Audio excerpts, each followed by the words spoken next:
नमस्कार दोस्तों, तो फिर से आपका स्वागत है आपका। और आज हम सेट एंड रिलेशन का पार्ट 3 शुरू करने जा रहे हैं। 2 पार्ट हम पहले पढ़ चुके हैं और उसमें हमने सेट के बारे में बेसिक नॉलेज ले लिया है। ठीक है, सबसेट का भी एक छोटा सा पार्ट वहाँ बीच में आया था कि सबसेट होता क्या है। अब आज हम पार्ट 3 पर चलते हैं और ये शुरुआत होगी इस पार्ट 3 की, वो है सेट के ऑपरेशन से।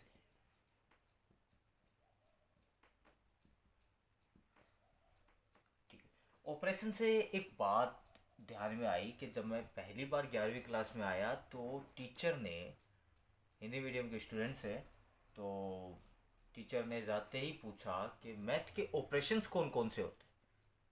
अब मैं वहाँ कंफ्यूज हो गया कि ऑपरेशन कैसे पूछ रहे हैं, मैं बायो की क्लास में आगे तो नहीं बैठ गया।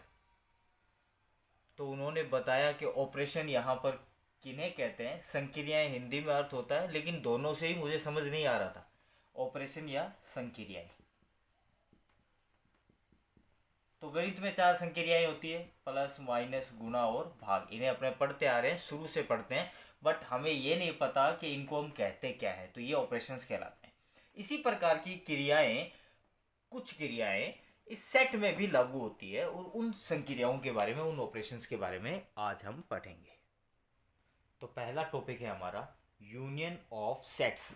इसे कहते हैं समुच्चय का संघ।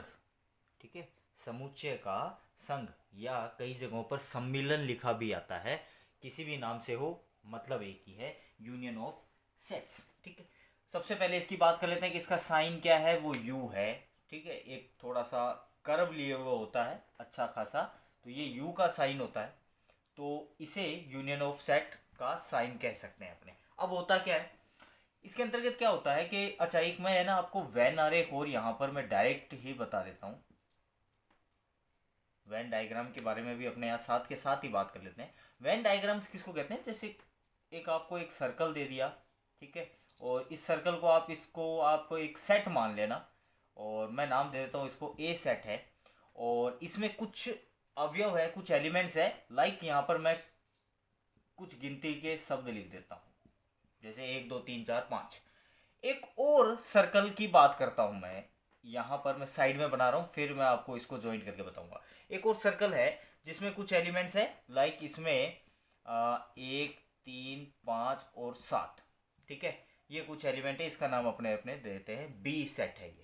अब अगर मैं इन दोनों को यूनियन के रूप में लिखना चाहूं, चलो यूनियन के बारे में बाद में बात करेंगे, अगर मैं इन दोनों को अगर मिक्स करके लिखना चाहूं तो मिक्स करके कैसे लिखूंगा।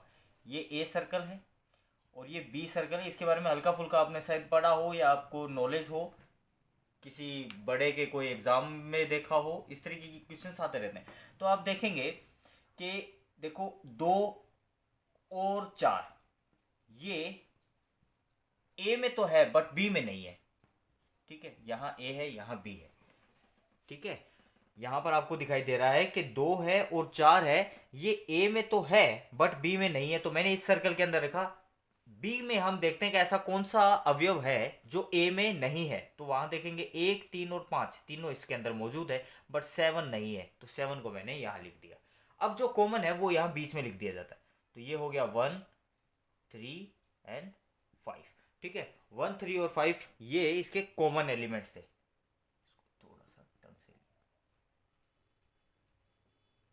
ठीक है, 1 3 और 5 क्या है, कॉमन एलिमेंट्स थे, वो यहां पर आ गया। तो इस प्रकार के जो डायग्राम्स होते हैं, सर्कल के अंदर एलिमेंट्स लिखे होते हैं, उन डायग्राम्स को अपने वेन डायग्राम कहते हैं, यानी वेन आरेख बोलते हैं। हिंदी में भी इसका नाम वेन ही है। ठीक है, तो ये वेन आरेख या वेन डायग्राम इसे कहा जाता है। इस चीज को याद रखना कि वेन डायग्राम क्या है, ये साथ के साथ अपने इसके करते रहेंगे, अलग से करने की जरूरत नहीं पड़ेगी। तो सबसे पहले अपने बात करते हैं यूनियन ऑफ सेट की। यूनियन क्या होता है, ठीक है, इस एग्जांपल को मैं लिखा हुआ रहने देता हूं, ये एग्जांपल अपने काम आएगा अभी बाद में। तो यहां पर क्या होता है कि 2 सेट होते हैं। क्या होते हैं, 2 सेट होते हैं, और इन दोनों सेटों को एक साथ मिला के लिखा जाता है। दोनों सेटों को क्या करते हैं, एक साथ मिला के लिखा जाता है। अभी इसी का एग्जांपल ले लेते हैं कि ए है एक सेट जिसमें कुछ एलिमेंट है, वही बात 1 2 3 4 और 5 है, और बी एक सेट है जिसके अंदर कुछ एलिमेंट है, मैं यहाँ पर अपने ने क्या लिया था, 1 3 5 और 7। ठीक है, ये चीज़ अपने ध्यान आ गई। ए में मैंने एलिमेंट लिए 1 2 3 4 5, और बी में मैंने एलिमेंट लिए 1 3 5 और 7। अब अगर इन दोनों का यूनियन लिखा जाए, यानी कि ए यू बी, ठीक है, ए यूनियन बी, तो वो क्या होगा? तो इसमें कौन कौन से एलिमेंट आएंगे? 1 2 3 4 5 और 7। अब आप देखेंगे कि इस यूनियन के अंदर वो सारे के सारे अंक या सारे के सारे एलिमेंट सम्मिलित हो गए हैं, जो ए में भी है और बी में भी है। यहाँ रिपीटेशन नहीं लिखा जाता है। सेट के अंदर हमने शुरुआत में बात कर ली है कि सेट में एक शब्द को बार बार नहीं लिखा जाता। लाइक अगर मेरे को एप्पल लिखना है तो यहाँ पी 2 बार आ रहा है। अगर मैं इसका सेट बनाता हूं तो ए पी एल और ई, ये इसका सेट बनेगा। ठीक है, रिपीटेशन नहीं होगा। तो यहां पर भी वही बात, रिपीटेशन नहीं हुआ। 1 आ गया, 2 आ गया, 3 आ गया, 4 आ गया, 5 आ गया। अब इसमें से देखो 1 मौजूद है, 3 आ गया, 5 आ गया, और ये 7 एक एक्स्ट्रा बचा था, वो 7 भी मैंने यहाँ लिख दिया। तो ये जो अब निकल के आया है, ये क्या है? यूनियन है। अब ये जो डायग्राम जो हमारा बना हुआ है, ये ए यूनियन बी का ही डायग्राम है। इसमें ये जो पूरा का पूरा है, ठीक है, ये सारा का सारा क्या है? यूनियन का पार्ट कहलाएगा। ठीक है, इसमें सब सम्मिलित हो गया। हो सकता है अभी समझ में ना आए, आगे आगे बढ़ोगे तो चीज समझ में आएगी। Next, intersection of sets. Intersection को हिंदी में बोलते हैं सर्वनिष्ठ। इसका साइन है उल्टा यू। ठीक है, अब ये यू भी नहीं होता है, थोड़ा सा कर्व लिए हुए होता है आकृति। ठीक है, तो इस टाइप का ये जो साइन है, ये किसका है? सर्वनिष्ठ का। अब सर्वनिष्ठ में क्या आएगा? यूनियन में हमने सारा का सारा ले लिया, सर्वनिष्ठ के अंदर वही एग्जांपल ले लेते हैं। एग्जांपल एक ही रखते हैं अपने, ताकि समझने में दिक्कत ना आए। 1 3 5 और 7। ठीक है, अब इस एग्जांपल में देखिए, यूनियन में क्या था कि ये वाले सारे एलिमेंट और ये वाले सारे एलिमेंट्स कॉमन कर दिए या एक साथ कर दिए, वो यूनियन होगा। अब क्या होगा कि इनका जो कॉमन होंगे, जो भी इन दोनों में कॉमन एलिमेंट है, वो लिए जाएंगे। तो ए इंटरसेक्शन बी क्या बनेगा? कॉमन क्या है? एक इसमें है, एक इसमें है, पहला एलिमेंट तो यही हो गया। 2 इसमें है लेकिन इसमें है नहीं है, तो उसको हम नहीं लिखेंगे। 3 इसमें है, 3 इसमें है, ठीक है। उसके बाद में 4 नहीं है, 5 है, और उसके बाद 7 उसमें है लेकिन इसमें नहीं है। तो यहाँ पर मैं डेफिनेशन को इतना ज़्यादा है ना, आपको पूरी जो किताब में लिखी हुई है या कहीं और लिखी हुई है उस टाइप की डेफिनेशन के ऊपर नहीं जाएंगे, अपने इसे साधारण लैंग्वेज से पढ़ेंगे, क्योंकि डेफिनेशन इतनी ज़्यादा इंपॉर्टेंट नहीं है। तो ए इंटरसेक्शन बी क्या है? वो कॉमन चीज़ें जो एक सेट और दूसरे सेट, दोनों सेटों के अंदर जो भी कॉमन एलिमेंट्स है, वो सारे के सारे किस में आ जाते हैं? इंटरसेक्शन में आते हैं। इसका वेन आरेख देखते हैं। तो वेन आरेख जो हमने पहले बनाया था, ठीक है, उसमें जो कॉमन पार्ट था, आपको याद होगा, नहीं याद तो रिवाइंड करके देख लेना। ठीक है, हमने यहाँ पर क्या लिखा था? यहाँ लिखा था सिर्फ 2, यहाँ लिखा था सिर्फ 7, और 1 3 और 5 को मैंने यहाँ लिखा था। तो ये जो 1 3 5 वाला ये जो कॉमन पार्ट है, ये हमारा क्या होगा? ए इंटरसेक्शन बी का पार्ट होगा। ठीक है, समझ में आया? वेन आरेख जब आप अलग से पढ़ोगे, ठीक है, या थोड़ा डिटेल या इसके क्वेश्चंस आएंगे, तब आपको समझ में आएगा कि वहां पर आपको इस तरीके से समझाया हुआ नहीं होगा क्या कि भाई एलिमेंट्स ये हैं, इसमें 2 है, इसमें 7 है। वो डायरेक्ट क्या करेगा कि 2 सर्कल बना देगा। ठीक है, लाइक पहला सर्कल और दूसरा सर्कल, और इस वाले पार्ट को वो हाईलाइट कर देगा, डार्क कर देगा, और अब पूछेगा कि ये किसका एग्जाम्पल है? तो हमें यहाँ लिखना है कि ये ए इंटरसेक्शन बी का एग्जाम्पल है। अगर वो इस पूरे के पूरे को ही हाईलाइट कर दे, ठीक है, इस तरीके से, तो ये किसका एग्जाम्पल बन जाता है? वो ए यूनियन बी का एग्जाम्पल बन जाता है। अब यहाँ पर एक कुछ याद करने की कोशिश कीजिए कि मैंने एक बार आपको यूनिवर्स के बारे में बताया था। किसके बारे में बताया था? यूनिवर्स पूरा का पूरा। अच्छा, यूनिवर्स के बारे में आपने डिटेल से पढ़ा हुआ है, फिर भी एक छोटी मोटी बात मैं कर लेता हूँ कि यूनिवर्स हर किसी के लिए अलग अलग होता है। ठीक है, यहाँ पर बोर्ड मेरे लिए यूनिवर्स है, क्योंकि इसी के चारों तरफ मेरी दुनिया घूम रही है। मैं सब कुछ जो भी लिखना है, पढ़ाना है, जो भी बात कर रहा हूँ, वो इसके थ्रू आपको समझा रहा हूँ। तो ये मेरे लिए क्या बन जाता है? यूनिवर्स है और इसके अंदर जो भी चीज़ लिखी हुई है वो मेरे लिए सेट का काम करेंगे, अलग अलग सेट्स होंगे। जैसे ये मैंने लिखा तो ये एक सेट, ये भी मेरे लिए सेट है, ये भी मेरे लिए सेट है, ठीक है, अलग अलग सेट्स है। तो इस तरीके के डब्बे में या यूनिवर्स के अंदर इन सेट को लिखा हुआ मिलेगा आपको। जब क्वेश्चंस जो आएंगे वेन आरे के बारे में आएंगे तो वो इसके अंदर लिखे हुए मिलेंगे। इसको अब आगे हम डिटेल से समझेंगे। एक छोटी सी बात करनी थी वो मैंने यहाँ पर कर ली है। अब यहाँ हम इसकी कुछ प्रॉपर्टीज़ के बारे में भी बात कर लेते हैं। मैंने यहाँ दोनों की प्रॉपर्टीज़ एक साथ लिख दी है ताकि समझने में थोड़ी आसानी हो। यहाँ प्रॉपर्टीज़ हम यूनियन की बात करेंगे और यहाँ पर हम इंटरसेक्शन की बात करेंगे। यूनियन और इंटरसेक्शन शायद आपके समझ में आ चुका हो। तो सबसे पहली प्रॉपर्टी देखिए, A union phi. A union phi यानी कि ए का अगर हम फाई के साथ यूनियन करें, फाई क्या होता है? रिक्त समुच्चय, नल सेट, ठीक है, तो वॉइड सेट। तो इन दोनों के बीच में यूनियन करने पर, संग करने पर हमें क्या मिलता है? ए ही मिलता है। अब इस नियम को हम आइडेंटिटी या तत्समक रूप भी कहते हैं। आपको शायद याद होगा तत्समकता किसे कहते हैं, कि किसी एक एलिमेंट का, किसी या सेट का, या सेट को भी छोड़ो, आप किसी भी एक अंक को ले लो, उसको किसी संख्या से गुणा करें या प्लस करें या माइनस करें या कुछ भी करें, कोई भी एक ऑपरेशन लगाएं उसके ऊपर और वही संख्या हमको प्राप्त हो जाए, ठीक है, तो वो उसका क्या कहलाता है? आइडेंटिटी या तत्समक कहलाता है। लाइक अगर हम बात करें कि कोई भी एक संख्या है, उसको अगर हम मल्टीप्लाई कर देते हैं 1 से, 5 को गुना कर दिया मैंने 1 से, तो क्या प्राप्त हुआ? 5 ही प्राप्त हुआ। ये सेम ही कॉन्सेप्ट है ना। इसी प्रकार नेक्स्ट देखिए कि अगर 5 की संक्रिया या प्लस की संक्रिया लगाई जाए और 0 के साथ की जाए तो भी आंसर हमारे पास में क्या आता है? 5 ही आता है, ठीक है। तो 0 प्लस के लिए तत्समक है और 1 गुणा के लिए तत्समक अवयव होता है, ठीक है। इसी प्रकार से ये वाला कॉन्सेप्ट था कि तत्समकता किसे कहते हैं। अब जैसे नेक्स्ट बात करते हैं कि ए का यूनियन किया जाए बी के साथ या बी का यूनियन किया जाए ए के साथ, तो आंसर हमेशा सेम रहता है, यानी क्रम का इसके ऊपर कोई इफेक्ट नहीं पड़ता। ए का यूनियन किया जाए ए के साथ तो भी आंसर क्या आएगा? ए ही आएगा। नेक्स्ट रूल है, इसे एसोसिएटिव रूल कहा जाता है। साहचर्यता हिंदी में पढ़ते हैं कि ए का यूनियन किया जाए बी के साथ और फिर उस पूरे का यूनियन किया जाए सी के साथ, तो उसका आंसर इस तरीके से भी आ सकता है कि बी का यूनियन कर दें पहले हम सी के साथ और फिर जो आंसर आए उसका यूनियन कर दें हम ए के साथ में। अब इसके वो मैंने एक एग्जांपल से समझाया है। यहाँ पर नीचे देखिए कि यहाँ पर हमारे पास ए है एक सेट जिसमें 1 2 3 4 एलिमेंट है, बी सेट है जिसमें 2 एलिमेंट है और सी सेट है जिसमें 2 और 4 एलिमेंट है। अब मैं पहले लेफ्ट हैंड साइड कर रहा हूँ, तो यहाँ पर देखिए मैंने ए यूनियन बी किया, तो ए यूनियन बी करने पर हमारे पास क्या प्राप्त हुआ? 1 2 3 और 4, सारी की सारी जो भी कॉमन चीज़ें थी और जो मौजूद थी वो सारी की सारी संख्याएं हमको लेनी है। कॉमन के साथ एक्स्ट्रा चीज़ें जो भी बची हुई है वो सारी भी संख्याएं हमको लेनी है। तो 2 तो कॉमन था और बाकी 1 3 4 इसके अंदर था, इसमें नहीं था, उनको हमने ले लिया। अब इसका यूनियन किया जाए सी के साथ में तो भी आंसर क्या? सेम ही प्राप्त होता है, 1 2 3 और 4। अब इसका राइट हैंड साइड करते हैं, तो उसके लिए मैंने किया पहले B union C. B union C करने पर हमारा आंसर आया 2 और 4। क्या आंसर आया? 2 और 4, क्योंकि देखिए बी में क्या है? 2 है और सी में क्या है? 2 और 4 दोनों है। तो इनका जो यूनियन करते हैं तो सारी चीज़ें ले ली जाती है, 2 और 4 ये इसका यूनियन हो गया। अब इसका यूनियन किया जाए ए के साथ में। अब ए में 1 2 3 4 चारों संख्याएं मौजूद है और बी यूनियन सी में ओनली 2 और 4 है, तो दोनों का जब यूनियन किया तो आंसर क्या आया? 1 2 3 और 4।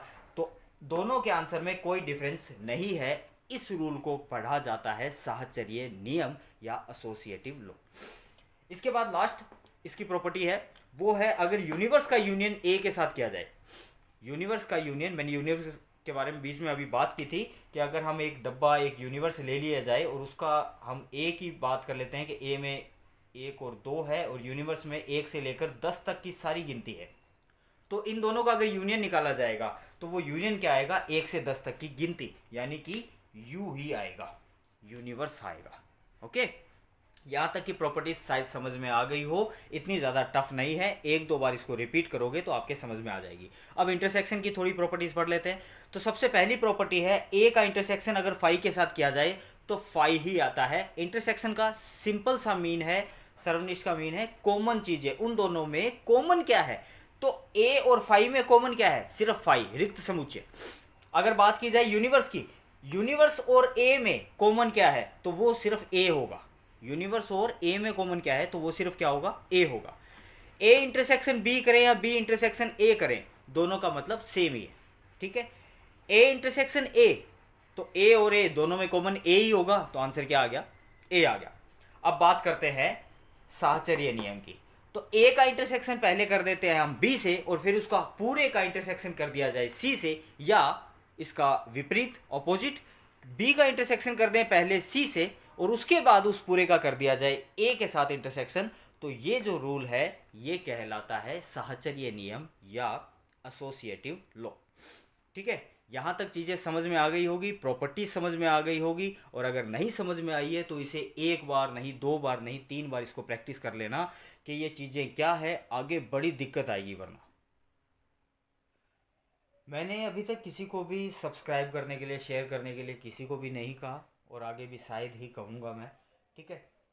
क्या है कि मैं जो पढ़ा रहा हूँ ना, ये सिर्फ अपने शौकिया रूप में अपने उन भाइयों, अपने उन दोस्तों, अपने उन बच्चों के लिए पढ़ा रहा हूँ जिनके पास पैसा नहीं है पढ़ने के लिए, और वो पढ़ने से वंचित ना रहे। दैट वाई मैं यहाँ स्टार्ट कर रहा हूँ, ठीक है। अर्निंग बाद की बात है, अगर होगा तो होगा, नहीं होगा तो भी कोई फ़र्क नहीं पड़ता। मेरा जो काम है मैं वो कर रहा हूँ, पसंद आए तो लाइक कर देना। आगे चलते हैं। नेक्स्ट टॉपिक है डिफरेंसेस ऑफ सेट्स। डिफरेंसेस मतलब अंतर, और अंतर से आपको समझ में आता होगा माइनस, ठीक है। अब माइनस यहाँ पर भी है, लेकिन ये साधारण माइनस नहीं है, जैसे अपने गणित में डायरेक्ट माइनस करते हैं कि 3 में से 1 गया, आंसर आ गया 2, इस तरीके का माइनस नहीं है। सेट का माइनस है तो थोड़ा सा अंतर होगा। अब इसको लिखने का तरीका क्या है, समझने का तरीका क्या है, उसके ऊपर फोकस करते हैं। यहाँ पर मैं 2 सेट ले लेता हूँ कि ए एक सेट है जिसमें कुछ एलिमेंट्स है, ठीक है, 1 से लेकर 6 तक की गिनती मैंने इसमें लिख ली। एक बी सेट ले लेते हैं जिसमें कुछ एलिमेंट्स है, लाइक 3, 5, 7, 9 और 11, ठीक है। तो अब a माइनस बी क्या होगा, इसको वेन आरेख से भी समझेंगे, तो थोड़ा सा ध्यान से समझना इसे कि a माइनस बी क्या होगा। तो यहाँ पर सिर्फ उन एलिमेंट्स को लेना है जो a में तो मौजूद है बट b में मौजूद नहीं है। क्या है, a में तो मौजूद है लेकिन b में मौजूद नहीं है। जैसे 1 a में है b में नहीं है, 2 a में है b में नहीं है, 3 है भाई, 4 नहीं है, ठीक है, ले लेते हैं, 5 है, 6 नहीं है, 6 भी ले लेते हैं। उसके आगे की संख्या है 7, 9, 11, इसमें मौजूद नहीं है। तो ये इसका आंसर होगा a माइनस बी, ठीक है। a माइनस बी का मतलब क्या हुआ कि वो एलिमेंट लेने हैं a में से, जो यहाँ पर फर्स्ट जो आप सेट लिखेंगे उसमें से वो एलिमेंट लेने हैं जो a में तो हो बट b में नहीं हो, यानी कि हमें इसका जो इंटरसेक्शन है वो छोड़ना है पूरी तरीके से।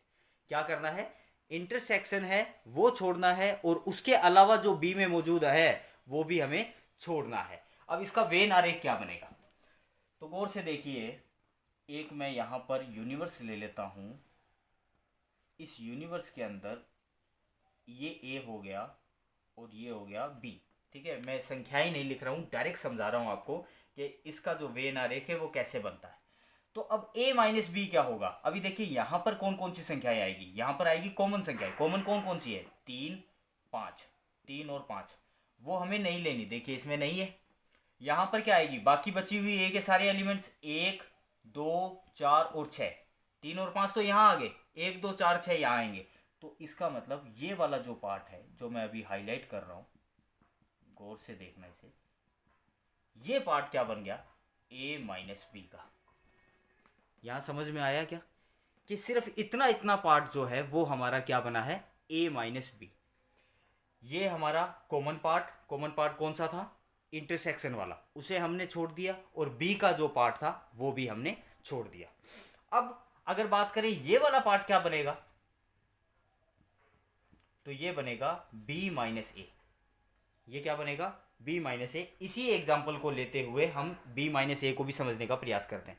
तो b माइनस ए क्या होगा, तो आपको मैंने बताया कि जो भी यहाँ पर फर्स्ट सेट हो उसके एलिमेंट में से सेकंड सेट के एलिमेंट घटा दो, निकाल दो, बाकी जो रिमेनिंग होगा वो b माइनस ए होगा। लाइक यहाँ पर हमारे पास क्या है, 3 है, इसमें कॉमन आ रहा है 3, 3 को हम नहीं लेंगे।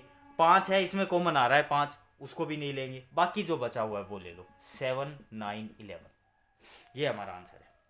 ठीक है, तो b माइनस ए की वैल्यू क्या हुई, 7 9 और 11, ये b माइनस ए में से है। a माइनस बी में क्या हुआ, 1 2 4 एंड 6। मैं आपको बड़ा ही डिटेल में बड़े एग्जाम्पल के साथ समझाने का प्रयास कर रहा हूँ। ठीक है, और उसके बावजूद भी अगर कठिनाई हो रही है तो आप ये मान के चलिए कि आपको बहुत ज़्यादा प्रैक्टिस की ज़रूरत है। अगर आपका स्टार्टिंग लेवल है, आप शुरुआत से पढ़ रहे हो, मतलब अभी आपने 11वीं शुरू ही की है, तो ठीक है, कोई दिक्कत नहीं है, क्योंकि धीरे धीरे और समझ में आएगा। जितनी बार आप इसको रिपीट करोगे तब और ज़्यादा समझ में आएगा। ठीक है, अब आगे मैं यहीं पर ही एक चीज़ और बता देता हूँ। मैंने आपको बताया था कि मैं सिर्फ 11वीं के हिसाब से या 12वीं के हिसाब से नहीं पढ़ाऊँगा। ठीक है, जो भी 11वीं 12वीं का कॉमन मेथड होगा, वो सब चीज़ें या जो जो चीज़ें इंक्लूड होगी, वो सारी की सारी चीज़ें हम एक साथ पढ़ने का प्रयास करेंगे।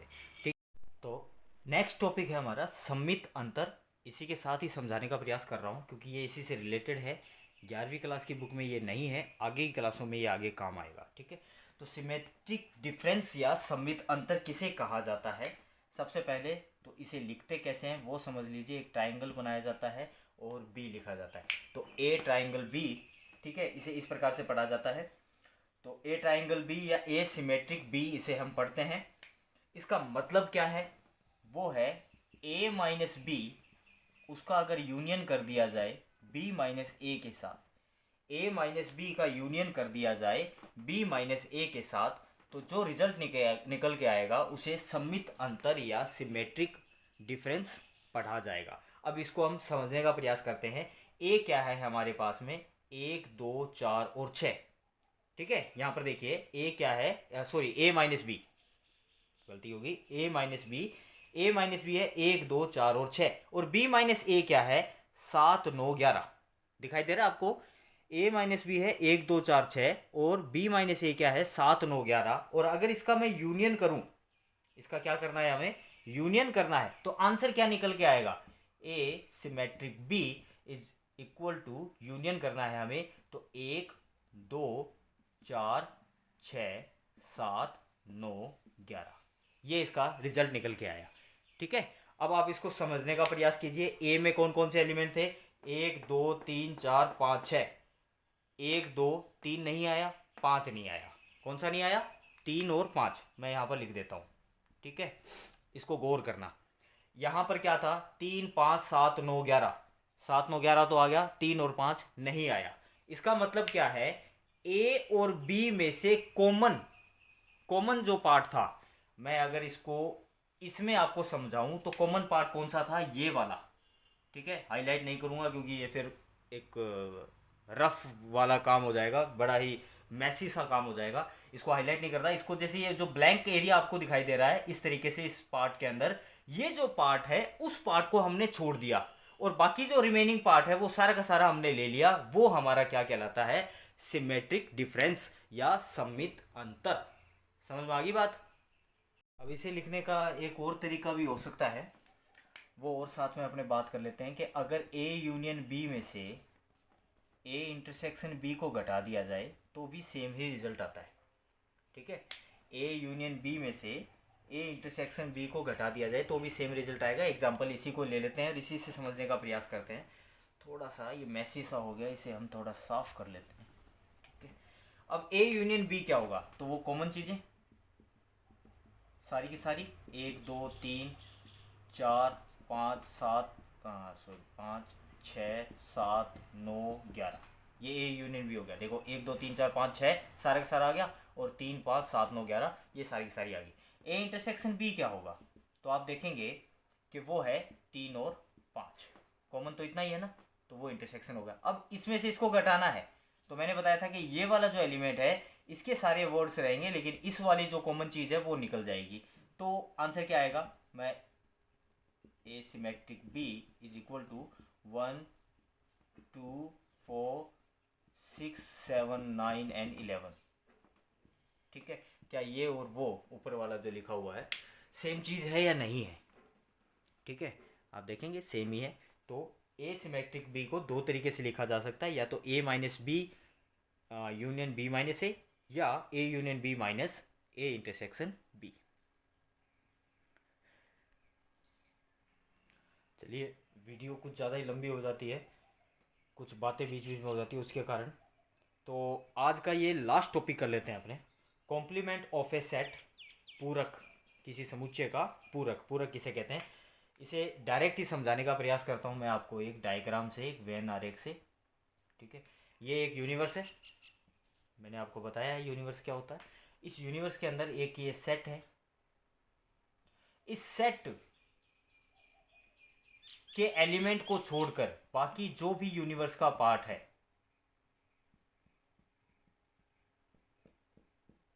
ठीक है, वो सारा का सारा क्या कहलाता है, पूरक या कॉम्प्लीमेंट कहलाता है। ठीक है, इसको लिखने का तरीका क्या है, u माइनस ए, ये इसका कॉम्प्लीमेंट है। एग्जाम्पल, यूनिवर्स के अंदर हम ले लेते हैं 1 से लेकर 10 तक की गिनती। ठीक है, ये सारा का सारा यूनिवर्स में हो गया, और ए में मैं कुछ एलिमेंट ले लेता हूँ 2, 4, 6, बस इतने बहुत है। तो u माइनस ए क्या होगा, जो डिफरेंस की अभी हमने अभी डेफिनेशन पढ़ी उसके अकॉर्डिंग, कि इसके सारे एलिमेंट 1, 3, 5, 7, 8, 9 और 10। ठीक है, तो ये u माइनस ए होगा। 2, 4, 6 को मैंने इसमें से निकाल दिया है, 2 गया, 4 गया और 6 गया, तो ये जो बचा हुआ पार्ट है वो क्या कहलाता है, कॉम्प्लीमेंट ऑफ ए सेट कहलाता है। ठीक है, अब नेक्स्ट वीडियो के अंदर हम कुछ क्वेश्चंस को करेंगे, कुछ टॉपिक और बचे हैं, पहले उन टॉपिक्स को करेंगे फिर क्वेश्चंस के ऊपर आएंगे। ठीक है, सेट को जब तक डीपली कंप्लीट नहीं कर ले तब तक हम सेट को छोड़ेंगे नहीं, चाहे इसके 3 पार्ट अभी तक बन चुके हैं, आगे अगर 3 पार्ट और भी बन जाएं तो भी कोई बात नहीं, हम डिटेल से हर एक टॉपिक को पढ़ेंगे। ठीक है, तो आज के लिए बस इतना ही, धन्यवाद।